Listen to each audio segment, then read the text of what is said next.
Assalamualaikum warahmatullahi wabarakatuh. Berjumpa kembali dengan saya, Kang Restu.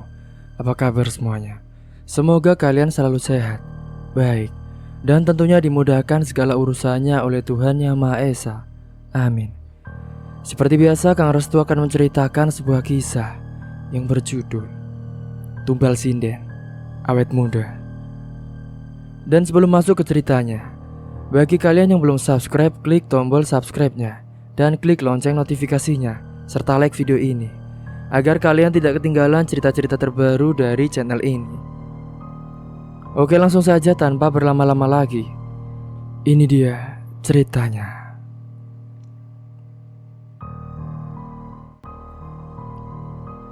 Terdengar suara geding gamelan dan suluk sinden yang amat merdu malam itu, di sebuah desa yang sedang menggelar acara tarian sinden. Terlihat juga kerumunan warga yang terduduk rapi menyimak acara malam itu. Di atas panggung, seorang sinden penari membuat para penonton tak berkedip menyimak tarian itu yang begitu lincah dan menghayati dengan selendang yang berayun-ayun-ayu. Bukan hanya tarian saja yang mengagumkan, melainkan paras dari sinden penari itu yang begitu cantik dan memiliki tubuh idaman para pria-pria dan juga bapak-bapak. Padahal sinden itu sudah berumur 38 tahunan, namun masih kelihatan cantik sekali dan juga terlihat masih muda. Tidak hanya tariannya yang dapat membuat penonton betah melihatnya, melainkan juga suaranya yang juga merdu saat menyanyikan tembang-tembang Jawa. Sari, sinden penari itu ternyata adalah seorang janda yang sudah ditinggal wafat suaminya, serta anak semata wayangnya yang sakit-sakitan menyusul ayahnya yang sudah wafat. Sari hanya tinggal seorang diri di rumah peninggalan suaminya, dan rumahnya terkesan kuno dan Jawa banget dengan motif joglo zaman dahulu. Meskipun ditinggal oleh suaminya, si janda ini tidak pernah kekurangan dalam segi kebutuhan, karena dia adalah orang yang punya ekonomi yang banyak. Memang setelah menikah dia jadi orang kaya, karena almarhum suaminya adalah orang kaya. Namun takdir berkata lain. Usia almarhum suaminya itu tidak lama dan juga anaknya yang telah wafat. Malam itu Sari mengisi pagelaran yang digelar di salah satu desa, dan sebelum dirinya tampil, dia ini memiliki kebiasaan-kebiasaan yang tidak dilakukan orang pada umumnya. Biasanya Sari selalu membawa bunga mawar di tasnya dan akan memakan beberapa helai bunga itu sebelum tampil. Saat ditanya oleh orang, dia hanya bilang kalau itu hanyalah sebuah ritual yang memang wajib dia lakukan agar acaranya dapat berjalan dengan lancar. Para rekan kerjanya tidak mempermasalahkan hal itu dan sudah terbiasa kalau melihat Sari makan beberapa helai mawar. Acara itu pun akhirnya selesai pukul 10 malam. Para warga pun kemudian bubar dari lokasi kumpul dan kembali ke rumahnya masing-masing. Memang di desa sekitar tempat Sari tinggal ini, jikalau ada sebuah hajatan, mereka masih suka menggelar acara-acara yang berbau adat Jawa dibandingkan menyewa sebuah dangdutan ataupun yang lain. Bahkan tak jarang juga kadang seringkali ada acara pewayangan, baik dari wayang kulit maupun wayang golek. Setibanya di rumah, Sari pun langsung melepas semua pakaiannya dan juga beberapa manik-manik yang dikenakannya. Usai mandi, Sari pun kemudian menata beberapa sesajen dan juga membakar kemenyan di rumahnya. Dia masuk ke dalam ruangan khusus di mana Sari selalu melakukan hal itu usai selesai manggung. Setelah masuk ke dalam ruangan itu, dia pun langsung membacakan beberapa mantra dan manggil sosok makhluk gaib yang menjadi abdinya. Ternyata selama ini Sari demi menjaga kecantikannya, dia rela menjalin perjanjian dengan sosok nyai-nyai sinden yang mirip dengan dandan orang dulu. Sosok itu akan menjamin Sari awet muda dan tetap cantik, asalkan dia mau memenuhi syarat yang dimintainya oleh si nyai sinden itu yang bernama Nyai Sasmi. Sosok itu meminta darah perawan setiap 6 bulan sekali, dan Sari sendirilah yang harus mencarinya. Sudah tak terhitung berapa korban yang udah ditumbalkan oleh Sari demi kecantikan dan juga awet mudanya. Namun para warga belum sadar bahwa beberapa rumor kematiannya gadis-gadis remaja adalah ulah dari Sari. Mereka tertipu dengan kecantikan dan aura-aura menggoda yang muncul dari Sari. Tak jarang juga dari para pria yang mencoba mengajak Sari untuk menikah lagi, namun tetap berujung penolakan yang diberikan oleh Sari. Malam itu, Nyai Sasmi minta jatah tumbalnya lagi karena sudah 6 bulan berlalu. Sari pun mengiyakan dan akan segera mencarikan tumbal darah gadis perawan. Sudah waktunya kau memberikan jatah tumbal kepadaku. Jangan lupa cari gadis perawan lagi untukku. Iya baik Nyai, saya akan mencarikan gadis perawan lagi secepatnya, jawab Sari. Sesaat kemudian sosok Nyai Sasmi itu pun pergi menghilang dari hadapannya, dan dia meninggalkan bau harum kembang-kembangan. Biasanya Sari akan mencari tumbal dari para siswa SMP maupun SMA yang telah diintainya terlebih dahulu. Usai ritual malam itu selesai, Sari pun segera beranjak tidur karena tubuhnya sudah lelah. Namun saat dia sedang berbaring di kamarnya, tiba-tiba saja dia melihat ada bayangan hitam yang melesat begitu saja, dan bayangan hitam itu menghilang begitu saja. Saat itu hembusan angin sangat kencang membuat hawa dingin dan merinding di dalam kamarnya.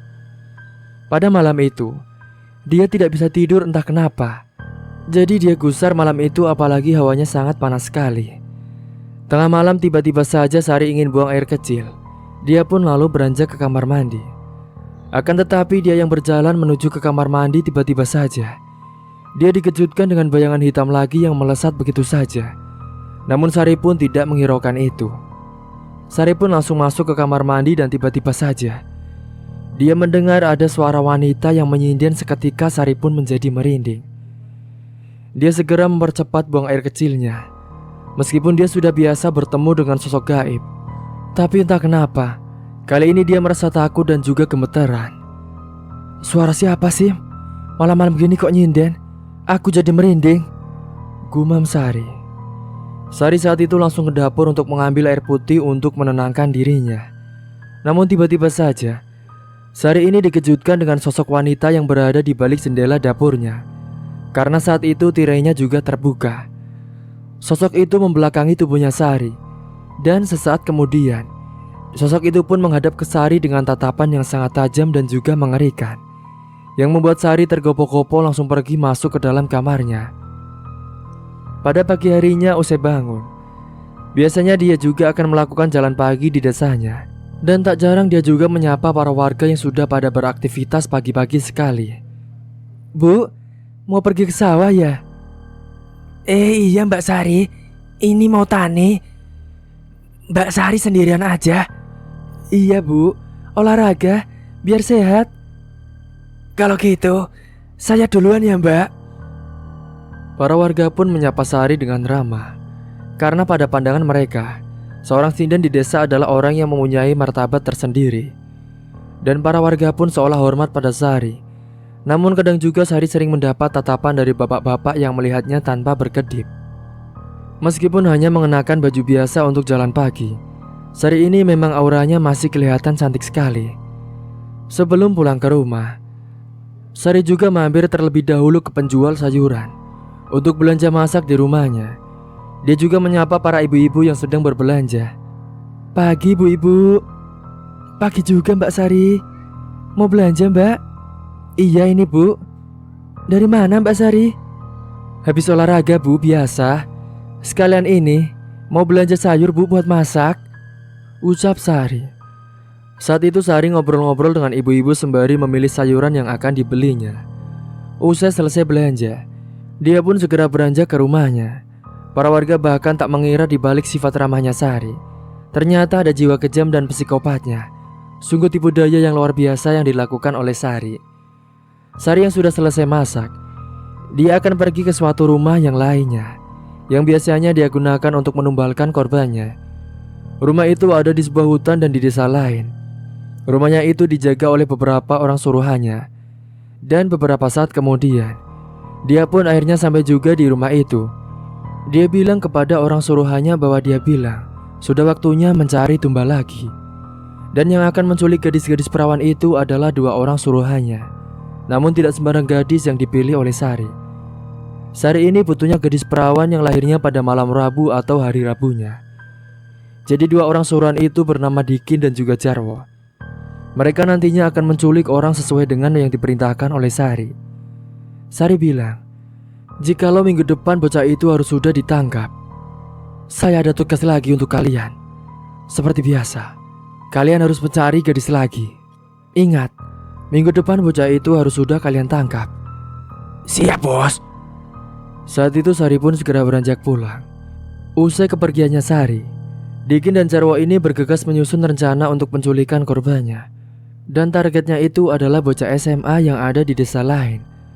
Hari itu pun Dikin dan Jarwo pergi mengecek lokasinya. Setelah diamati beberapa kali, ternyata si target itu Sering pulang sore karena dia ikut kegiatan ekstrakurikuler. Jalan pulang yang dia lewati itu selalu sepi orang lewat.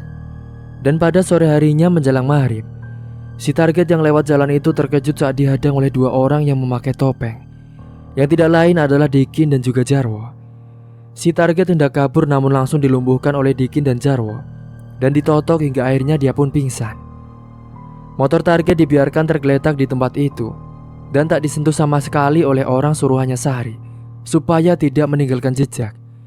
Si target kemudian dibawa ke rumah ritualnya oleh Dikin dan Jarwo, dan lalu dia digeletakkan dalam kondisi tubuh terikat oleh tali. Dikin dan Jarwo yang sudah mendapatkan targetnya itu, mereka pun langsung menghubungi Sari bahwa mereka sudah berhasil menangkap si target. Saat itu Sari yang sedang duduk di ruang tengah seketika terkejut karena mendengar HP-nya yang berdering. Ketika dilihat, ternyata dari suruhannya dan dia pun langsung mengangkat teleponnya. "Gimana?" "Target sudah di lokasi, bos. Tadi kita langsung tangkap dia." "Bagus. Kalau gitu kalian siapkan sesajennya. Nanti malam saya ke sana." "Siap, bos." Pada malam harinya, Sari telah tiba di lokasi. Saat masuk ke dalam ruangan, si target telah sadar dan mencoba meronta-ronta melepaskan diri. Namun dia tidak bisa dan Sari pun membiarkannya. "Lepaskan saya! Kalian mau apakan saya? Tolong! Tolong!" "Teriaklah yang keras. Tidak akan ada yang dengar." "Sudah, kalian keluar," perintah Sari. Saat itu Sari pun langsung membakar kemenyannya karena akan langsung melakukan ritualnya. Dia mulai merapalkan mantranya dan tidak menghiraukan target yang terus teriak meronta-ronta. Dia merapalkan mantranya untuk memanggil sosok Nyai Sasmi. Sari lalu berkomat-kamit membacakan mantranya. Dan tiba-tiba saja hembusan angin kencang masuk ke dalam ruangan yang membuat hawa dingin dan suasana mencekam pada malam itu. Apalagi rumahnya berada di samping hutan yang juga sangat sepi. Sementara saat itu Dikin dan Jarwo menunggu dan berjaga di depan teras rumah. Sesaat kemudian terdengar ada suara kereta kencana dengan tapakan kuda. Dan keluarlah sebuah asap tipis berwarna hijau serta bau wangi kembang-kembangan yang menyeruak. Dan lalulah muncullah sosok Nyai Sasmi di situ dan akan mengambil si target untuk dijadikan tumbalnya. Si target hanya bisa menangis karena tidak ada yang menolongnya. Dia sangat ketakutan sekali. Tubuhnya gemetaran, jantung berdegup sangat kencang, dan keringat yang membasahi tubuhnya karena sedari tadi dia meronta-ronta.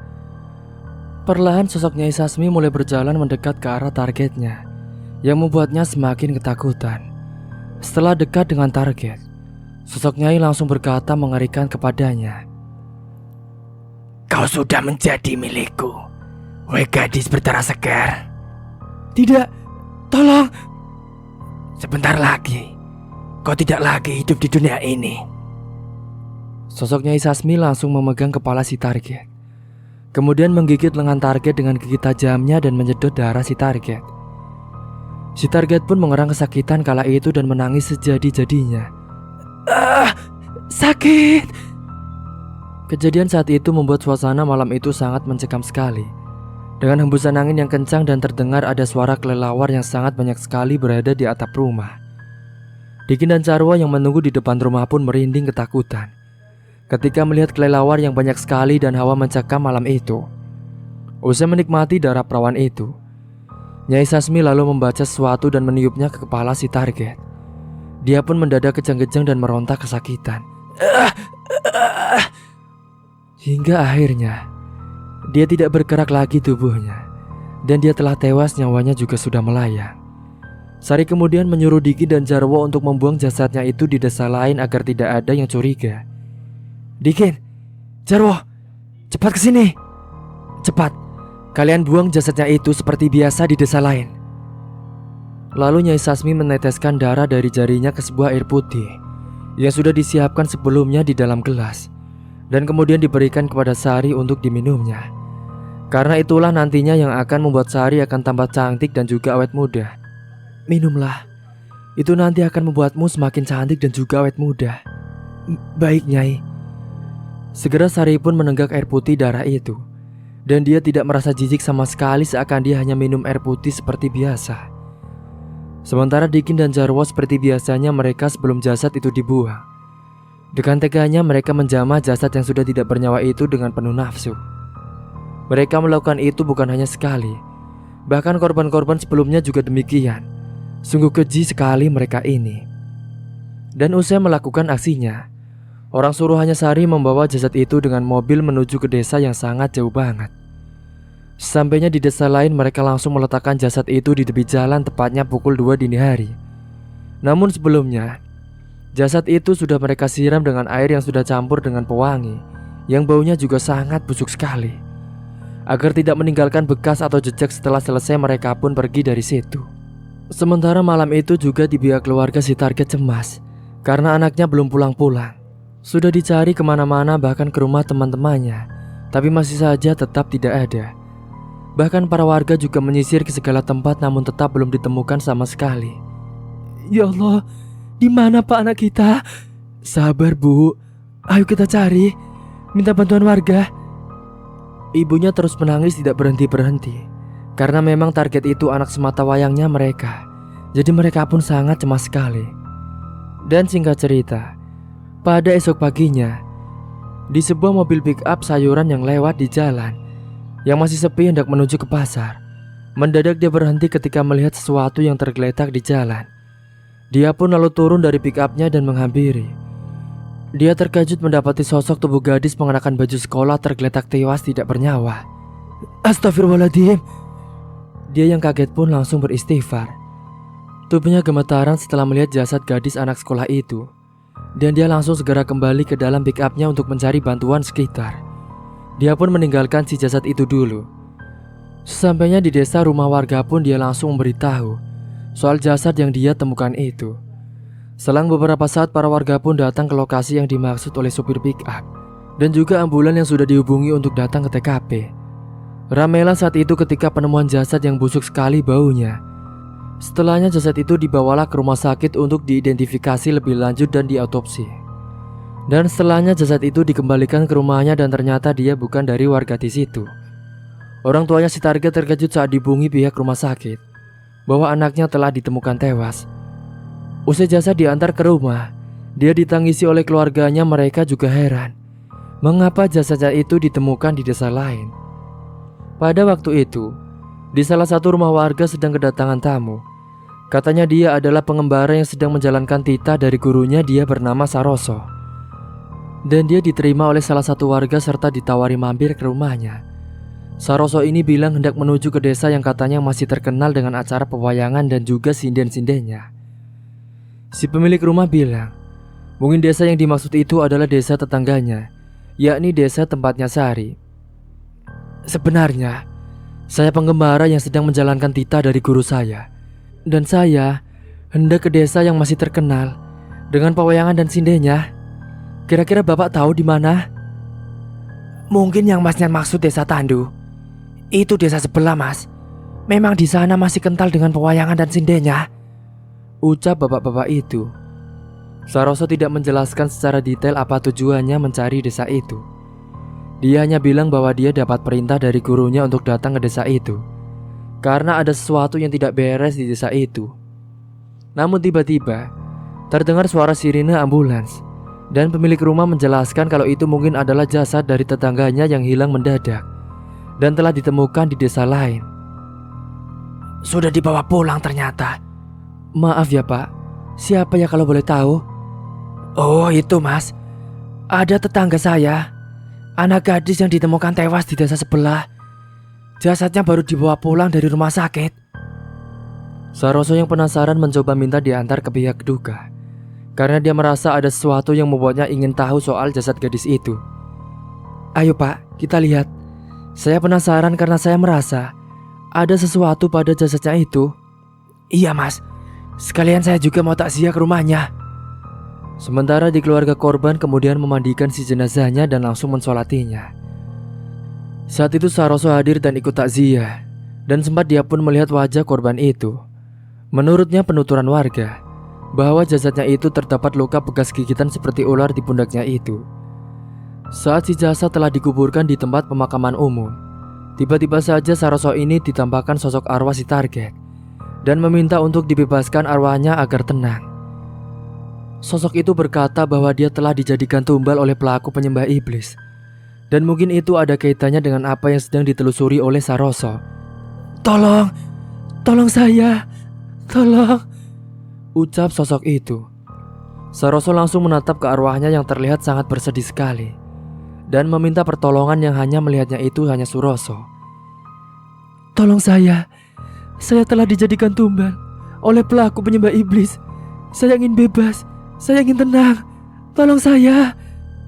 Lalu seketika sosok itu pun pergi menghilang begitu saja dari hadapannya. Usai pemakaman selesai, Saroso minta dibantu oleh pemilik rumah yang menyambutnya tadi. Dia bernama Topik untuk menemui si keluarga korban. Saat itu mereka berjalan setelah dari pemakaman, dan Saroso mulai menyampaikan niatnya itu kepada Topik. Mas Topik, tolong anterin saya ke rumah korban yang baru saja meninggal tadi. Karena saya merasa ada yang janggal, Mas. Karena tadi saya melihat arwahnya dan dia minta tolong sama saya. Baik Mas Saroso, ayo kita ke rumahnya langsung. Segera mereka pun menuju ke keluarga yang sedang berduka, dan Saroso akan menyampaikan apa yang sudah dilihatnya itu. Dan dia menduga kalau arwah anaknya mereka itu telah dijadikan tumbal sesembahan kepada iblis. Assalamualaikum. Waalaikumsalam. Mas Topik, ada apa ya? Mari Mas, silakan masuk. Lalu mereka pun segera masuk ke dalam rumahnya setelah sudah dipersilakan masuk. Saroso segera menyampaikan maksud kedatangannya itu. Jadi gini Pak, ayo Mas, silakan dijelaskan. Saya kesini ada yang mau disampaikan kepada Bapak dan Ibu. Soal apa ya Mas? Tanya bapaknya korban. Tadi, waktu setelah pemakaman, saya melihat arwah anak Bapak dan Ibu, dan dia sedih menangis Bu. Dia meminta tolong sama saya untuk dibebaskannya dari tumbal. Jadi dia meninggalnya karena kemungkinan sudah dijadikan tumbal, dan dia ingin arwahnya tenang. Astagfirullahaladzim. Masa sih Mas? Masnya ini siapa ya? Jangan ngarang cerita. Saya ini seorang pengembara Pak, yang diperintah oleh guru saya. Dan saya tahu soal hal-hal gaib. Saya tahu anaknya Bapak Ibu lahirnya pada hari Rabu kan? Dan ada tanda lahir di bagian punggungnya. Iya betul Mas. Kalau gitu saya percaya kalau Mas tahu soal hal itu. Akhirnya keluarga korban pun percaya kalau arwah anaknya telah menitipkan pesan kepada Saroso. Saroso kemudian bilang dia akan berusaha mengungkap dalang pelakunya. Dan tiba-tiba Topik ini nawarin bantuan bahwa dia akan ikut dengannya dan membantunya. Saroso pun dengan senang hati menerima tawarannya itu, karena kebetulan dia juga tak tahu soal desa yang akan dikunjunginya itu. Sementara di sisi lain Sari yang sedang berada di dalam kamarnya. Dia menatap sebuah cermin dan memuji dirinya sendiri yang kelihatan cantik dan juga awet muda. Dia menyisir rambutnya itu sambil bergumam dengan sendiri, mengagumi kecantikan yang telah dimilikinya. Tidak sia-sia selama ini aku melakukan ritual, karena wajahku terlihat semakin cantik dan paripurna. Hahaha, gumamnya. Seketika Sari yang sedang fokus berkaca, tiba-tiba saja dia dikejutkan dengan sebuah bayangan putih yang melintas di belakangnya. Sontak dia pun terperanjat, akan tetapi dia tidak menghiraukannya. Besok Sari mendapatkan panggilan untuk mengisi sebuah acara hajatan pada esok malam, yang kebetulan ada di desanya. Pada esok harinya, Saroso dan Topik menuju ke tempat desanya Sari.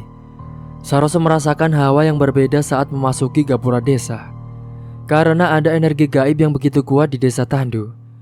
Topik juga bilang kalau nanti malam ada sebuah pagelaran yang akan digelar di acara hajatan. Oh iya Mas, kata saudara saya, nanti malam di desa ini ada pagelaran Mas. Ada acara hajatan. Kalau gitu, nanti malam kita lihat ya Mas. Iya Mas. Mereka di desa Tandu itu nantinya akan mampir ke rumah saudaranya Topik yang ada di situ. Karena semalam Topik sudah menghubungi saudaranya, dan dia juga mengatakan soal acara pagelaran di desanya. Beberapa saat kemudian, mereka pun akhirnya sampai juga di rumah saudaranya. Sesampainya di rumah saudara Topik, dia pun langsung memperkenalkan Saroso kepada saudaranya itu. Dan Saroso menyampaikan tujuannya ke desa ini. Bang, kenalkan, ini namanya Saroso. Dia yang akan menuntaskan di desa ini. Oh iya ya, ayo silakan masuk. Mereka pun lalu masuk ke dalam rumahnya saudaranya Topik. Saat itu mereka langsung disuguhkan beberapa camilan dan juga minuman. "Ayo, diminum, silakan dimakan," ujarnya. Saat itu juga mereka saling ngobrol satu sama lain, membicarakan soal acara pagelaran nanti malam yang akan digelar di desanya. "Nanti malam jadi kan acara pagelarannya, Bang?" "Iya, itu panggungnya sudah disiapkan di rumahnya yang punya hajatan. Kalian mau istirahat dulu? Ayo, saya antar ke kamar." "Ah, tidak usah, Bang. Kita di sini saja ngobrol-ngobrol." Mereka pun ngobrol banyak tentang hal sembari ngemil dan tak terasa waktu terasa cepat berjalan. Dan singkat cerita, pada malam harinya, pagelaran pun dimulai. Banyak warga desa yang hadir di situ. Banyak para warga yang juga menanti Sari untuk menari. Saroso dan Topik juga menyimak kala itu. Namun Saroso merasakan ada hawa yang aneh saat melihat Sari yang sedang tampil menari malam itu. Saroso melihat sosok Sari seakan mirip nyai-nyai zaman dahulu. Padahal di pandangan para warga yang lain, Sari ini sangat cantik sekali. Kemudian Saroso pun mencoba melihat tabir gaib di lokasi itu. Dia membaca sebuah doa dan fokus. Saat itu tiba-tiba saja hembusan angin datang kencang sekali membuat semua merasakan hawa dinginnya. Namun para warga yang tidak mengetahui soal angin itu, mereka mengira hanya angin lewat biasa. Sesaat kemudian tiba-tiba saja dirinya terkejut saat mendapati sosok-sosok wanita dengan wajah pucat dan berbaju lusuh yang ternyata berada di sekitar Sari. Wajah sosok-sosok itu nampak sedih dan menderita. Dan di antara sosok-sosok itu, Saroso ini menemukan sosok yang mirip dengan si korban kemarin yang baru saja dikubur. Dan akhirnya dia pun yakin bahwa Sarilah pelaku di balik tragedi hilangnya wanita-wanita yang masih gadis di desa lain. Akhirnya Saroso berbisik menjelaskan kepada Topik bahwa apa yang dicarinya telah ditemukan. Dan Saroso akan menghentikan aksi jahanam Sari. "Saya sudah menemukan orang yang selama ini saya cari dan yang membuat gadis itu tewas." "Siapa, Mas?" "Itu dia, penari yang sedang tampil. Kau tahu siapa namanya?" "Oh, itu Mbak Sari, Mas, namanya." Lalu Saroso pun mangguk-mangguk dan melanjutkan pertunjukan itu. Usai acara selesai, Saroso dan Topik pergi ke rumah Pak RT. Dan di sana Saroso menjelaskan bahwa dia mencurigai Sari adalah dalang pelaku hilangnya para korban yang telah meninggal secara misterius. Dan mereka izin akan melakukan pencarian bukti. "Permisi, Pak. Kedatangan saya ke sini mau meminta izin kepada Pak RT untuk menyelidiki soal dalang pelaku, Pak, di balik meninggalnya para gadis secara misterius." "Emangnya Mas ini siapa?" "Oh iya, Pak. Perkenalkan, sebelumnya nama saya Saroso. Saya datang ke sini karena diutus oleh guru saya untuk menuntaskan kejanggalan yang ada di desa ini." "Kalau begitu silahkan, Mas. Saya juga penasaran sebenarnya siapa yang membuat warga resah dan risau itu," ucap Pak RT. Malam itu juga akhirnya Saroso dan Topik dengan Pak RT langsung menuju ke kediamannya Sari. Sari yang hendak rehat malam itu kedatangan tamu dan terpaksa dia menyuruhnya masuk ke dalam rumahnya. "Permisi." "Siapa sih malam-malam gini yang datang ke rumah?" gumam Sari. Lalu Sari pun beranjak untuk membukakan pintu untuk tamunya. Suara pintu dibuka. Pak RT, ada apa ya, Pak?" "Ini, Mbak, kami ada urusan sebentar sama Mbak. Apakah kami mengganggu Mbak Sari?" "Oh, tidak, Pak. Mari, silakan masuk." Awalnya mereka berbincang basa-basi dengan alasan Saroso mau mengenal budaya di desa itu. Namun diam-diam Saroso ini membaca sebuah doa dengan lirih pada gelas minum Sari. Saat itu Sari sedang pergi ke belakang untuk mengambil camilan dan usai kembali kumpul. Sari yang awalnya biasa-biasa saja kemudian dia hendak minum, malah terkejut dan melempar gelas itu sampai pecah setelah air itu menempel di bibirnya. Topik dan Pak RT pun ikutan terkejut dan tiba-tiba saja sosok Nyai Sasmi merasuk ke dalam raganya Sari dan menatap dengan marah ke arahnya Saroso. Bahkan kala itu suaranya Sari langsung berubah dan mengucapkan kata-kata kepada Saroso. "Siapa kau? Dasar manusia brengsek. Berani-beraninya kau menjebakku. Jangan kau ikut campur dengan urusanku," ucap Nyai Sasmi. Topik dan Pak RT sangat ketakutan saat melihat perubahan Sari. Sedangkan Saroso dengan tenang berkata kepada sosok itu yang ada di dalam rekannya Sari, "Ikut campur? Tentu saja aku akan ikut campur. Makhluk sepertimu tidak pantas untuk dibiarkan. Karena ulah mula, banyak orang yang tak bersalah menjadi korbannya." Beraninya kau menantangku. Aku takkan segan untuk menghabisimu. Kemudian Saroso menyuruh kepada Topik dan Pak RT untuk panggil warga agar bisa menjadi saksi atas apa yang sebenarnya telah dilakukan Sari selama ini. "Mas Topik, Pak RT, tolong kalian panggil warga untuk datang kemari, karena supaya mereka bisa menyaksikan dan menjadi saksi apa yang sudah dilakukan oleh dia." Baik, Mas. Saat mereka hendak pergi, Saroso mencoba menghalangi Sari yang akan mengejar Topik dan Pak RT. Dan saat itu juga terjadilah pertarungan antara Saroso dan juga Sari. Tubuhnya Sari tiba-tiba saja mendadak menjadi kuat dan bisa melempar Saroso sampai terpental ke dinding. Saroso pun bangkit dan mencoba untuk menghalau serangan selanjutnya. Bukan hanya serangan fisik melainkan juga serangan batin yang didapat, karena Sari telah kerasukan.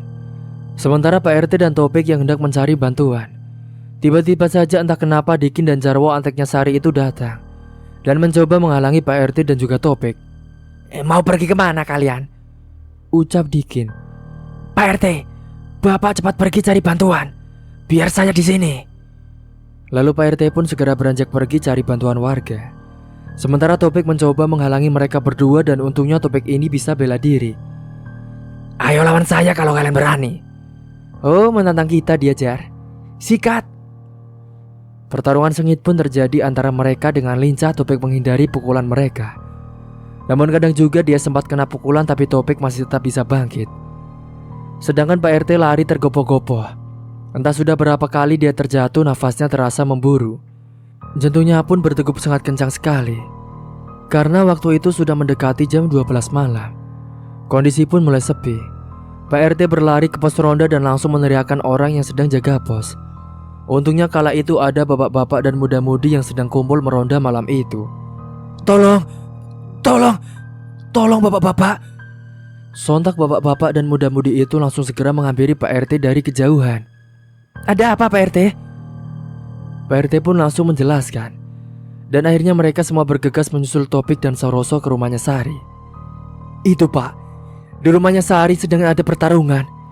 Ada salah satu orang yang akan menuntaskan kejanggalan di desa ini. Ayo kita ke sana bapak-bapak. Sekarang kita bantu dia. Akhirnya mereka semua pun bergegas pergi menuju ke rumahnya Sari. Topik yang sudah kewalahan karena 2 lawan 1. Akhirnya dia tersungkur ke tanah dan saat itulah salah satu dari mereka hendak menginjak Topik. Untunglah Pak RT sudah datang membawa bantuan. Dan beberapa muda-mudi itu langsung menerjang mereka berdua yang hendak menghabisi Topik. Akhirnya pun mereka pun berhasil ditaklukkan dan diikat tangannya. Topik khawatir dengan Saroso yang ada di dalam sedang bertarung dengan sosok Nyai Sasmi. Beberapa warga kemudian dibagi sebagian untuk menjaga Dikin dan Jarwo, dan ada juga yang melapor ke pihak kepolisian, dan sisanya ikut masuk ke dalam rumahnya Sari. Setibanya di halaman rumah Sari, mereka terkejut saat mendapati Saroso yang tiba-tiba saja terlempar ke arah halaman rumah.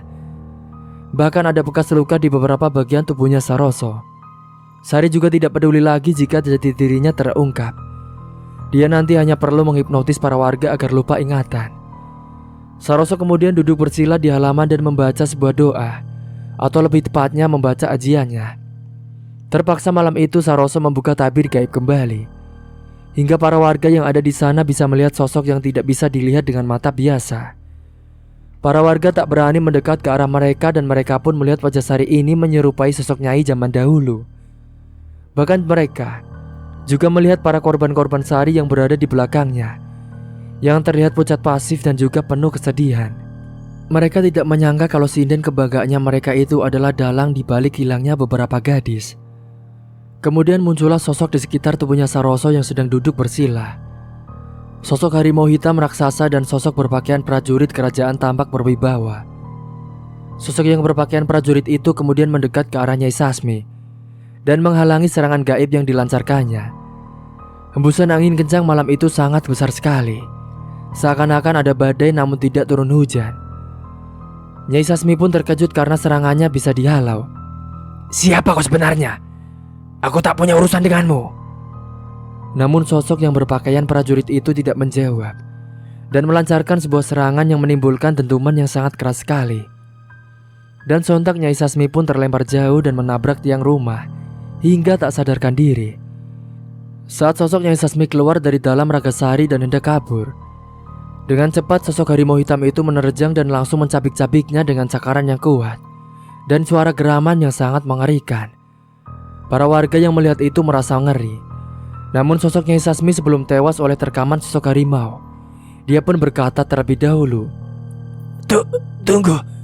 Tunggu pembalasan kamu. Kami tidak akan pernah berhenti menghasut manusia. Akan ada sosok selain diriku yang akan menghabisimu. Ingat itu. Berakhirlah ucapan sosok itu. Nyai Sasmi pun telah lenyap musnah di cabik sosok harimau itu. Setelahnya Saroso pun mengucapkan terima kasih kepada sosok pelindungnya itu dan segera menutup kembali tabir gaib yang telah terbuka itu. Kemudian Saroso memanggil para warga untuk mengamankan Sari yang telah pingsan. Para warga pun sampai bertanya-tanya, siapa sebenarnya Saroso itu? Dia hanya menjawab bahwa dirinya hanyalah seorang utusan yang mendapatkan perintah dari gurunya dan membantu orang yang sedang dalam masalah. Masalah dalam artian masalah gaib di suatu desa-desa. Kau ini sebenarnya siapa? Kok bisa mengusir sosok gaib? Saya ini hanyalah seorang utusan yang mendapat utusan dari guru saya untuk membantu orang-orang. Terima kasih ya, karena kamu sudah membereskan semuanya. Karena kalau tidak, mungkin akan ada korban selanjutnya yang dijadikan tumbal oleh dia. Saroso pun tersenyum, dia merasa senang karena dapat membantu para warga dan menuntaskan hal itu. Setelahnya para warga pun beralih mengurus Sari dan Dikin serta Jarwo diberikan kepada pihak berwajib. Saat itu pihak kepolisian sudah berada di tempat kejadian. Usai kepolisian menggali lebih dalam, akhirnya bukti-bukti pun terkumpul semuanya, termasuk rumah yang sudah digunakan untuk penubalan. Pada keesokannya, Saroso dan Topik yang berada di rumah Pak RT mengucapkan terima kasih karena telah berhasil mengungkap kejanggalan yang ada di desa itu.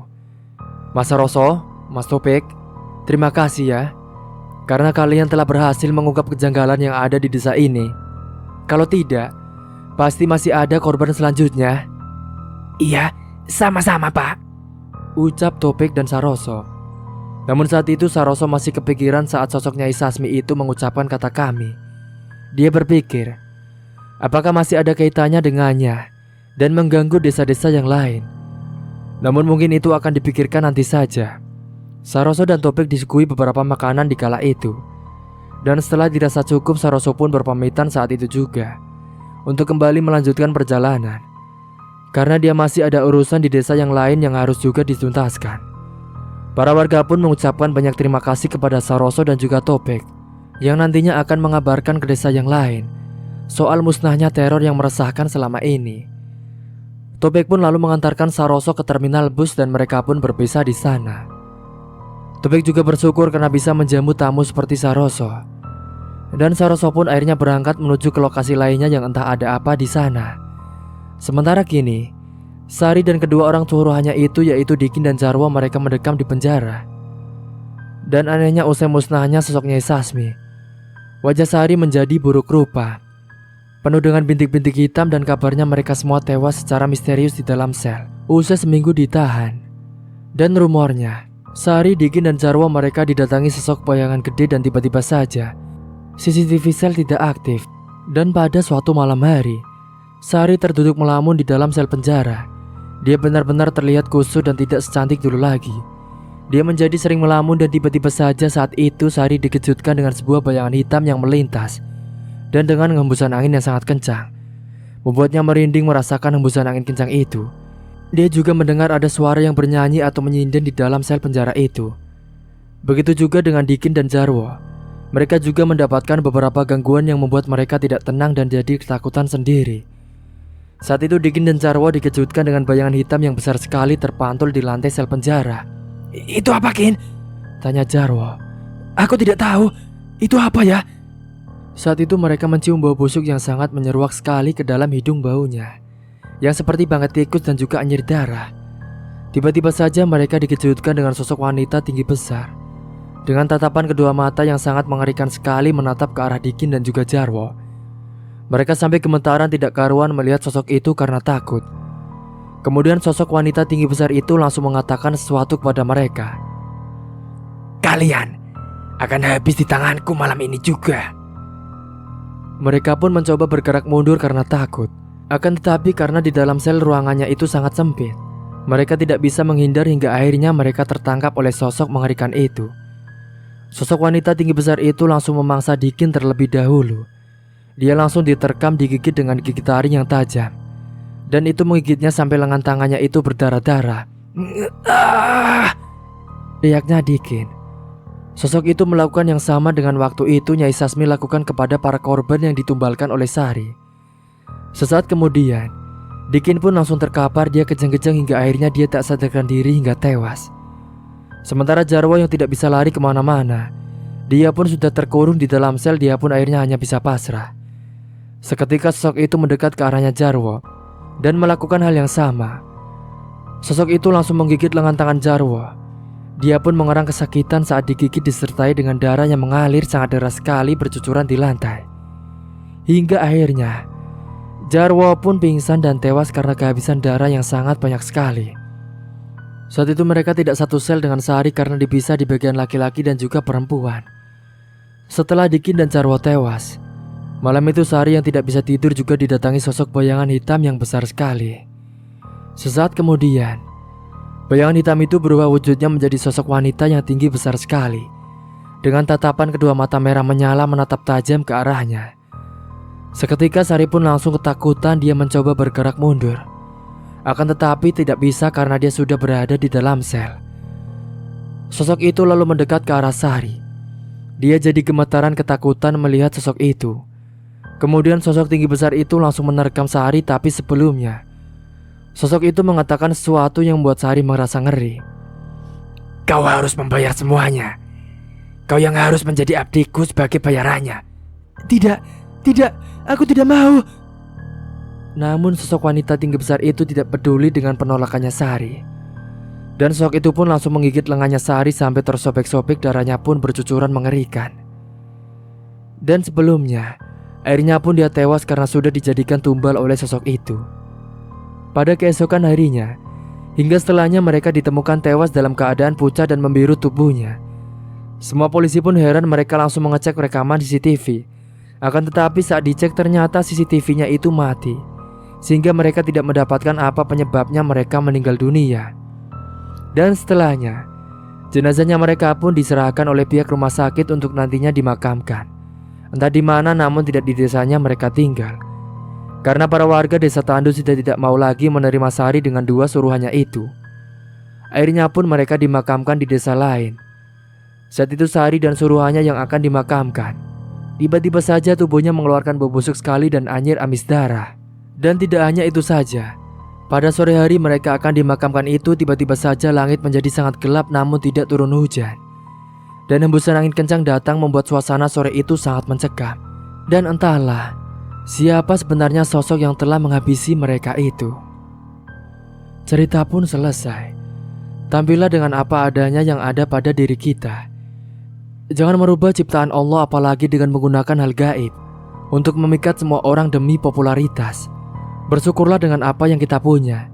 Jangan sampai kita melakukan hal demikian apalagi merugikan banyak orang yang menjadi korbannya. Perteballah iman kita dan berbanyaklah ibadah kita kepada Allah Subhanahu wa taala. Semoga kita selalu dalam lindungan Allah Subhanahu wa taala.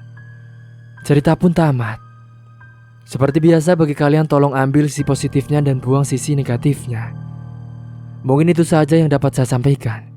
Kurang lebihnya mohon maaf apabila ada salah kata ataupun ucapan yang kurang berkenan bagi kalian semua. Sampai jumpa di cerita selanjutnya. Akhir kata, wassalamualaikum warahmatullahi wabarakatuh.